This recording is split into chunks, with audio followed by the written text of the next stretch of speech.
Hello everyone, my name is Conan, and welcome back to World of Hype. This is the Hype 59, played by me!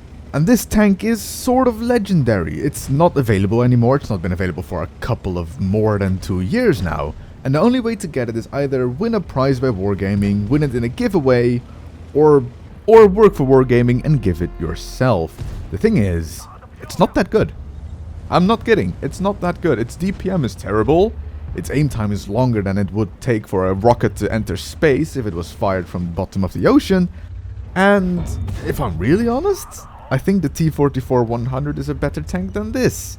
Now of course the Type 59 gets premium matchmaking and doesn't see tier 10, but the T-44-100, if it is top tier, in my opinion it's a better tank. Now that might cause a bit of controversy, because oh my god, how can you say the Type 59 is bad? Because of a power creep. When this was introduced as a tier 8 premium medium tank, there were no Chinese in the game. I don't believe there were no Japanese in the game. There were certainly no Czech nor Swedish. It was a very long time ago. And it was similar to the T-54 at tier 9, just basically a stock T-54 at tier 8, and it doesn't see tier 10. Now that's good. Just because at the time there was nothing comparable to it, a lot of people bought it and it was great. But now there are just better tanks available. So this tank had its glory days, and those glory days are long gone. The best part about it though is it has 200mm of frontal turret armor, which will be very useful later in this game. It is slightly more armored than the T-44-100, but it is minimal. It's got worse terrain resistances, but most importantly its accuracy is 0.37 with a 2.7 seconds aim time. And its DPM is barely 2000. And even though I know tier 8 medium tanks are not known for their DPM, it just feels worse on the Type 59. It feels like I should be an actual tier 9 tank instead of tier 8 with higher DPM. When I play my Type 59, I imagine I'm playing a stock T-54 with a 50% crew, because everything just feels that tiny bit worse than you expect. And at the same time, it's a great tank because it has that fearsome reputation of being absolutely horrific to meet on the battlefield if you are a tier lower, or even the same tier as it, tier 8. Just because it had that reputation from so many years ago. And Wargaming kind of kept it alive by only giving it away in giveaways or by prize. It is really weird to play it, and people still look at you like, oh my god, Type 59, Herbert Burbs. And the thing is, if you meet a person in this tank that knows how to play World of Tanks, or just this tank in general, he will do good, unless Artie slams him and just kills him right out from the start, because LOL Artillery, it rebalances you. It's totally part of the game mechanics. You stop camping and I will not shoot you. Oh wait, never mind. Where was I? Oh right, yes. If you meet a person that knows how to play this tank, he will do good. But that isn't every single tank in the game. If you meet a person that knows how to play his Chiri, he can do good in the Chiri. Like, even though the Chiri is known as one of the more horrific tanks to play, maybe even the Sturre Emil, the Jak Panzer IV, the Black Prince. Those tanks are all horrific to play, but there is possibly one person that knows how to play those tanks and enjoys playing those tanks, and that's fine. You can make any tank good if you know how to play it. Now, I'm not saying the Type 59 is a bad tank. Far from. It's not a terrible tank. It's not a great tank. It's just a good tank. But the part I like most about the Type 59 is that it is good at tier 8, mediocre at tier 9. Makes credits, and it trains crew. Now, I don't have a Chinese medium tank, except for the 121B, that really needs a good crew. Basically, this is going to be a future 1-1 crew, which can be used in the Type 59 and the 1-1B. And speaking of the 1-1B, have I played it more after the news? No, not really. I'm still waiting for that buff that will probably never happen. To be honest, the 1-1B is basically a Type 59 at tier 10. Everything is slightly a bit buffed, but it's still underperforming, and it is slightly worse than you might expect it. That's actually what the 1-1B is. It is a underperforming Type 59 at tier 10. And this is what I meant with that turret armor. That Jak Tiger 88 with 203mm of penetration could not pen the front of my turret, and he could not depress his gun down far enough to hit me in the hull. So, as I tracked him, I face-hugged him again, so he would possibly, hopefully not aim for my cupolas, bounce, so I could get his side and farm him. Now here comes the next problem. I've got 2 APCR and 3 high explosive left. There's an IS-3 in cap, And here I brain fart. I panic. I literally panic. First I want to know if the IS-3 is still aiming this way, so I'm thinking of poking out. I'm thinking here I can't win this game anymore unless the T-32 kills that super Pershing, and I make the mistake of the century. I poke out to see if I can maybe track him, like reset cap, and I poke out far too far. I kept down my W key and poke out so far that there was just no way of saving myself anymore in that situation. I threw this game. I've make a habit of not winning games lately. Last week the Su-122-54, now this in the Type 59.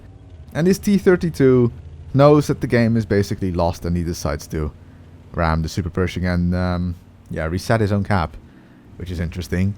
So yeah, what 5,216 damage in the Type 59 and a loss because World of Tanks.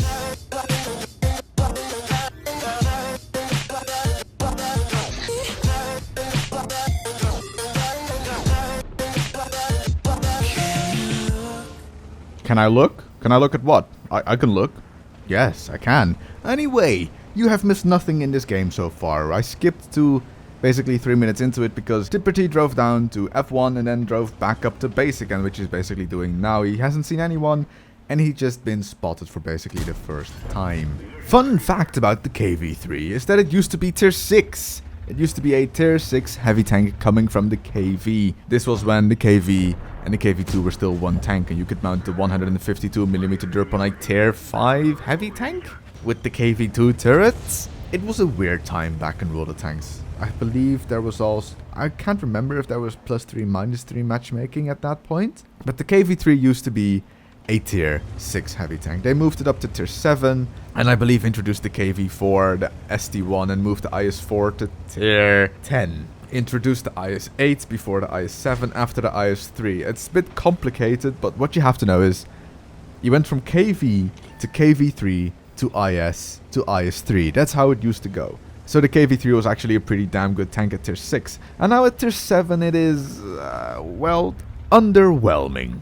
Very much underwhelming. And this change happened because Wargaming felt that the IS-4 was like... Actually, I have no clue why this happened. Wargaming just wanted to add a second heavy tank line to the Soviets. So, yeah, now we have the KV-3 at tier 7, played by Tipperty on steps. Now, I have a problem with steps in my heavy tanks. And that is, I either go south or the game turns into nothing. And going south does not mean that you will have a good game. You're very much open to artillery. It's a very big map to drive in your slow, big, lumbering heavy tanks. And this KV-3 has that Soviet aim time where it will take about 5 hours to be fully aimed and then you are still not guaranteed to actually hit your shots. But at the same time, if you don't aim, you will hit and roll high. So it's give or take with these Soviet guns. This is also a bit of a slow game, so at boring point I might speed it up a bit. But there is one thing I want to talk about. And the KV-3 was kind of the intro to it, as it being a tier 6 and now a tier 7. Tank changes. Most importantly, right now, probably most discussed outside of the World of Tanks homepage. If you watch Rita's blog, the Armored Patrol, watch Quickie Baby's video on the light tank changes, there are going to be light tank changes. There's going to be tier 10 light tanks, there's going to be tier 9 light tanks, the tier 8 light tanks will move up to tier 9, and then something will happen to the lower tier light tanks. Now my problem is, that will make the game boring. That will make tier 8, 9 and 10 light tanks and tier 7 light tanks for that matter just medium tanks with less armor and better camo rating. Because tier 10 medium tanks already have full view range. Tier 10 light tanks will have better view range. Yay. But lower penetration. Aww. So light tanks are going to be more difficult to play medium tanks. It's this whole thing about light tanks to tier 10 and tier 9 with +2, -2 matchmaking. Just, it standardizes World of Tanks. Now, not to mention, tier 8 light tanks move up to tier 9, so what will happen to the T-54 lightweight, the RE-251, possibly the WZ-132 in Clan Wars and Strongholds? Because those were the light tanks that you play with. Now imagine if the Walker Bulldog and the WZ-131 move up to tier 8. Does that mean that they need a slight buff or nerf? But at the same time they don't? Because they already were tier 8 medium tanks to begin with? Why are the tier 8 light tanks, which are going to be tier 9 light tanks, being buffed and nerfed? The T-49 lost its 152mm derp gun and got a 90mm gun with amazing DPM. The T-54 lightweight got a nerfed aim time for some reason. This is all super test. Everything can change. This is not written in stone. Everything can change. But these changes, they don't really make sense in my opinion. My honest opinion. Then you have tier 10 light tanks, which is just basically a tier 10 medium tank. But we have the bad chat. They've got a AMX 13105, which is a 4-shot autoloader with less penetration. But you have the bad chat for this, which is faster, has more armor, probably has the same camo rating, if not a bit worse because it's not a light tank, has a higher clip potential. So what's the point in an AMX 13105? The Soviets get the T100, I believe. The Germans get the Spey Panzer 57, I think, which has some really weird gun turret mechanics. But the problem is, the Soviets also have the Object 140, TS62A, Object 430, 907. The Germans have the Leopard. Fair enough, the Chinese get the WZ-132-1, which could be actually pretty fun because they have the 121 and the 113. And the WZ-132-1 could actually be a good addition to the Chinese tech tree.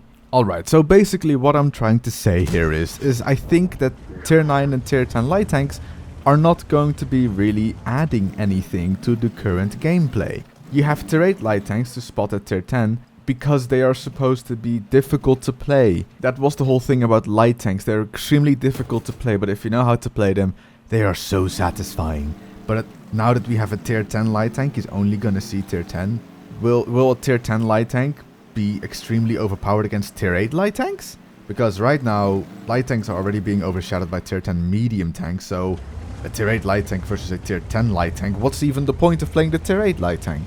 You'll be outspotted and outgunned by the tier 10 version, always. Now, I'm not saying this is a terrible idea, it could work out really well, but why? Why are they adding tier 10 light tanks? There was a time in World of Tanks where there were only tier 10 heavy tanks. Then they added tier 10 tank destroyers, which wasn't met with much resistance, because tier 9 tank destroyers were already scary, and tier 10 tank destroyers, well, yeah, they've been nerfed a bit over the years from 850 to 750 alpha. Then tier 10 medium tanks were also introduced, and that wasn't met with much resistance either. That was just, yeah, it kind of makes sense going from tier 9 to tier 10 then.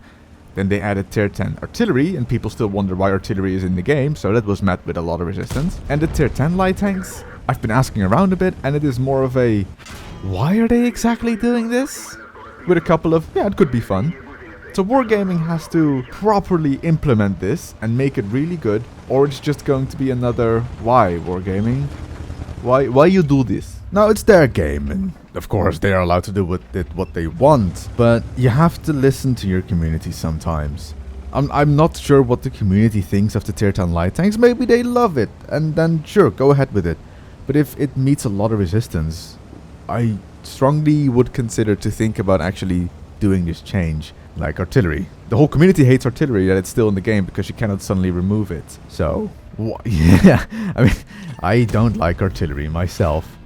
But it's somewhere it's a necessary evil, but as long as they don't shoot me, I'm okay with it. I'm fine. Anyway, Tipper T has been playing the slow game. And the slow game is what he had to play, because that IKV-65 was being that really annoying guy at the back of the map with his binocs and camo net, and Tipper T could not spot him in his Russian heavy tank. The T-67 was afraid of poking because he is a one-shot. The KV-1, you know, kind of like the KV, has very bad view range. Would probably died before he spotted him, and the RT moved actually up, which is good to get better and more accurate shots in. And Tipper T is trying to spot for his artillery, and that Yak Panther could actually still win this game. Tipper T is a one-shot, the KV-1's a one-shot, the T-67 is a one-shot, and that Yak Panther's having none of Tipper T's shenanigans and kills him. Now this is where this game actually turns really, really scary. Because we've got a tier 6 artillery and 2 tier 5 tanks against a tier 7 very well cornered Yak Panther. Now fair enough, if they can keep the Yak Panther spotted for artillery, you know, he's dead. He's a dead man standing. The thing is that Yak Panther could suddenly go into the assault. Ooh, he lost more health there. Yak Panther's now a one-shot for the KV, a one-shot for the RT if he hits, 2-shot for the T-67. And they really don't want to poke.